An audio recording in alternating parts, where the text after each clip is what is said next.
हळूहळू त्याने एके दिवशी त्या आईवडिलांना स्पष्ट सांगितलं की आई बाबा, तुम्हाला आता वृद्धाश्रमामध्ये सोडावं ही सर्वांची सोय आहे. आतापासून तुम्ही वृद्धाश्रमामध्ये राहायचं बरं का, असं त्या मुलांनी आणि सुनेने म्हटलं. हे ऐकून त्या रामनाथ आणि कमलाच्या डोळ्यामध्ये अश्रू उभे राहिले. ते रडू लागले आणि आपल्या मुलांना सांगितलं, बाळा, आम्हीच तुला मोठं केलं आहे रे. आम्हीच तुला या हाताने कष्ट करून वाढवलं. आम्हीच तुला या हाताने चालायला शिकवलं आणि आता तोच हात धरून आम्हाला घराच्या बाहेर काढत आहेस, वृद्धाश्रमामध्ये घेऊन जात आहेस.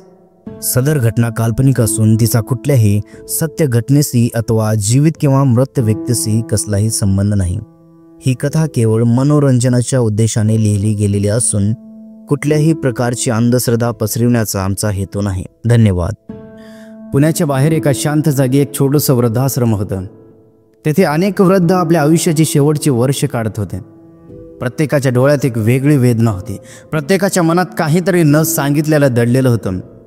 प्रत्येकजण शांत बसायचे आणि एकोणएकाकडे बघून रडायचे. एके दिवशी त्या वृद्धाश्रमात रामनाथ आणि कमला नावाचे एक म्हातारे त्या वृद्धाश्रमामध्ये राहण्यासाठी येतात. त्यांच्या चेहऱ्यावर थकव्याचे, दुःखाचे आणि असहायतेचे स्पष्ट चित्र दिसत होतं. म्हणजे त्यांच्या चेहऱ्यावरती दुःख दिसून येत होतं. आश्रमाच्या मॅडमने त्यांचं स्वागत केलं, पण त्याच्यात ना काही उत्साह होता ना काही आनंद.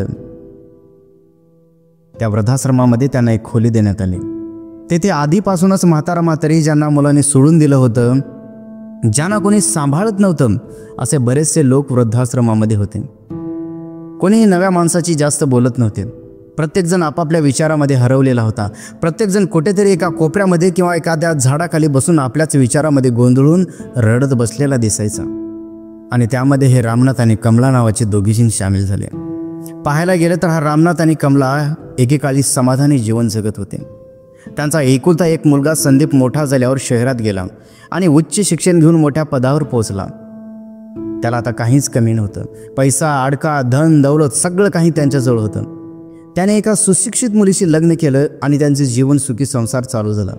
ही कहाणी त्या म्हाताऱ्या आईवडिलांची आहे बरं का, ज्यांचं नाव रामनाथ आणि कमला आहे. त्यांची ही अगोदरची कहाणी आहे.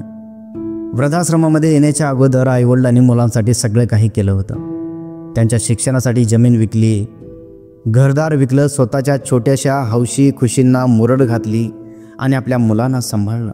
त्यांना मोठं केलं, शिकवलं. त्यांनी फक्त एकच स्वप्न पाहिलं होतं की म्हातारपणी माझा मुलगा आणि माझी सून आपल्याला आधार देईल, असं त्यांचं स्वप्न होतं. आणि त्याच्यासाठी त्या दोघांनी भरपूर मेहनत केली. त्या संदीपचं लग्न करून दिलं. पण लग्नानंतर काही दिवसातच चित्र बदलू लागलं. जसं त्याने विचार केला होता त्याच्या विरुद्धच होऊ लागलं. सून आईवडिलांना वारंवार टोमणे देऊ लागली. तुम्ही आता जुन्या विचाराच्या आहात, तुमच्या सवयी आम्हाला जमत नाहीत, असं म्हणू लागली. काही सुना चांगल्या असतात बरं का, परंतु संदीपची थोडीशी वेगळी होती. तिला सासू सासरे आपल्याजवळ राहावंसं असं वाटत नव्हतं. तिला त्याची अडचण होत होती. संदीप सुरुवातीला आईवडिलांच्या बाजूने होता, पण हळूहळू तोही बदलला. हे सगळं त्या म्हाताऱ्या आईवडिलांना समजून येत होतं. त्याने आपल्या आईवडिलांना एका वेगळ्या खोलीमध्ये राहायला सांगितलं. आपल्या आईवडिलांना म्हटलं की आई बाबा, तुम्ही आजपासून त्या नवीन खोलीमध्ये राहायचं बरं का, असं त्यांना म्हटलं. त्यांचा सगळ्यात मोठा अपमान तेव्हा झाला जेव्हा त्यांना म्हटलं की आजपासून तुम्ही वेगळ्या ताटामध्ये जेवायचं, तुम्ही वेगळ्या एका रूममध्ये राहायचं. सगळ्यात मोठा अपमान तेव्हा झाला. काय करणार, मनस्वी रडू लागले, परंतु इलाज नव्हता त्यांच्याकडे. काही ऑप्शन नव्हतं, कारण एकुलता एक मुलगा होता आणि त्याला सोडून जायचं तरी कुठं, असं त्यांना वाटलं. संदीपनं म्हटलं की आजपासून तुमचं आणि आमचं वेगळं खाणं होईल. तुम्ही जुन्या पद्धतीचे आहात, तुम्ही जुन्या पद्धतीच्या आहात. सुनेचा हा वाक्यप्रचार ऐकून रामनाथ थक्क झाला. काही महिन्यातच परिस्थिती अधिक बिकट होऊ लागली. सून आणि मुलगा रोज वाद घालू लागले. रोज घरामध्ये भांडणे होऊ लागली. कधी लाईट बिल जास्त आलं म्हणायचे, आईबाबा दिवसभर घरात बसून लाईट जास्त वापरतात असं म्हणायचे. कधी किराण्याचा खर्च जास्त झाला म्हणायचे. त्यांना कमी जेवायला शिकवायला हवा असं म्हणायचे. आणि ते खातात तरी किती हो, दिवसाची फक्त एक भाकर. अरे ते सकाळी अर्धी खाल्ले तर संध्याकाळी अर्धी खातात. दोघांच्या दिवसाच्या 2 भाकरी असं त्यांचं जेवण होतं, तरी त्यांना जास्त खातात असे वाटू लागलं. हळूहळू त्याने एके दिवशी त्या आईवडिलांना स्पष्ट सांगितलं की आई बाबा, तुम्हाला आता वृद्धाश्रमामध्ये सोडावं ही सर्वांची सोय आहे. आतापासून तुम्ही वृद्धाश्रमामध्ये राहायचं बरं का, असं त्या मुलांनी आणि सुनेने म्हटलं. हे ऐकून त्या रामनाथ आणि कमलाच्या डोळ्यामध्ये अश्रू उभे राहिले. ते रडू लागले आणि आपल्या मुलांना सांगितलं, बाळा, आम्हीच तुला मोठं केलं आहे रे. आम्हीच तुला या हाताने कष्ट करून वाढवलं. आम्हीच तुला या हाताने चालायला शिकवलं आणि आता तोच हात धरून आम्हाला घराच्या बाहेर काढत आहेस, वृद्धाश्रमामध्ये घेऊन जात आहेस. परंतु त्या संदीपच्या आणि त्यांच्या पत्नीच्या चेहऱ्यावरती जराही दुःख किंवा गांभीर्य दिसत नव्हतं. संदीप आणि त्यांच्या पत्नी यांनी त्या म्हाताऱ्या आईवडिलांना आपल्या गाडीमध्ये बसून त्या वृद्धाश्रमामध्ये सोडून मोकळे झाले. आता रामनाथ आणि कमला रोज त्या आठवणीमध्ये जगत होते. तिथल्या प्रत्येक वृद्धाची वेगळी कहाणी होती बरं का. प्रत्येकाचं दुःख वेगळं होतं, प्रत्येकाच्या वेदना वेगवेगळ्या होत्या, पण सगळ्यांच्या व्यथा सारख्याच होत्या बरं का. कुणाला मुलगा सोडून गेला होता, तर कुणा मुलाने विचारणं बंद केलं होतं.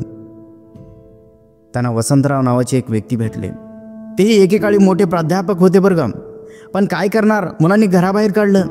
तेथे आणखीन एक म्हातारी होती, जे 3 मुलांची आई होती, पण आता एकटीच होती. तिला कोणीच विचारत नव्हतं. असा प्रत्येकाच्या वेगवेगळ्या स्टोरी होत्या. कुणाला कोणतं दुःख होतं, तर कुणाला काय. वृद्धाश्रमामध्ये एकमेकांच्या दुःखातच ते आधार शोधत होते. तेथे हसणं कमी आणि भूतकाळाच्या आठवणीमध्ये रडणं जास्त होतं. रामनाथ रोज सकाळी त्या आश्रमाच्या दरवाजाजवळ यायचे आणि कुठेही लक्ष न देता ते फक्त वाट बघायचा. कदाचित माझा मुलगा संदीप मला घेऊन जाण्यासाठी येईल, त्यांना कदाचित पश्चाताप होईल आणि तो मला घेऊन जाण्यासाठी येईल, असं त्यांना वाटायचं. काय करणार हो, आईवडिलांची वेडी कल्पना असते, वेडी माया असते, पण तो कधी आलाच नाही. जसं त्या वृद्धाश्रमामध्ये आपल्या आईवडिलांना सोडून गेला होता, तेव्हापासून तो कधी त्या वृद्धाश्रमाकडे पाहिला सुद्धा नाही. कमला मात्र आता थकली होती. तिला आता आशाच राहिली नव्हती. ती फक्त हळूहळू म्हणायची, मुलांना मोठं करताना आपण स्वतःला विसरतो, पण जेव्हा वेळ येते तेव्हा तीच मुलं आपल्याला विसरतात. काय करणार, आता आपलं नशीबच फुटकं म्हणायचं असं म्हणून ते दोघी मुलांच्या विचारामध्ये त्यांचा विचार करून रडत बसायचे. या कहाणीतून आपल्याला हेच समजून येतं की आई वडील कधी ओझं होत नसतात, कधीच होत नसतात. अरे ज्या हाताने आपल्याला वाढवलं त्यांना शेवटच्या टप्प्यात आधार द्यायला हवा. सर्व मुलांनी हे समजून घेतलं पाहिजे की जीवनातील सर्व सुख मिळवले तरी आईवडिलांचे प्रेम मिळवल्याशिवाय समाधान मिळत नाही बरं का. कधीच समाधान मिळत नाही. ही कथा आपल्याला विचार करायला लावते. आज वृद्धाश्रमामध्ये हजारो आईवडील आपल्या मुलांची वाट बघत आहेत आणि आपण त्यांना विसरून जातो, चक्क विसरून जातो बरं का. तर तुम्हाला ही कथा कशी वाटली आम्हाला नक्की सांगा. व्हिडिओ आवडला असेल तर एक लाईक जरूर करा आणि असेच आमचे नवीन नवीन व्हिडिओ पाहण्यासाठी आमच्या यूट्यूब चॅनलला सबस्क्राईबही करा. तर चला आपण भेटूया आणखीन असेच नवीन व्हिडिओमध्ये. सदर घटना काल्पनिक असून तिचा कुठल्याही सत्य घटनेशी अथवा जीवित किंवा मृत व्यक्तीशी कसलाही संबंध नाही.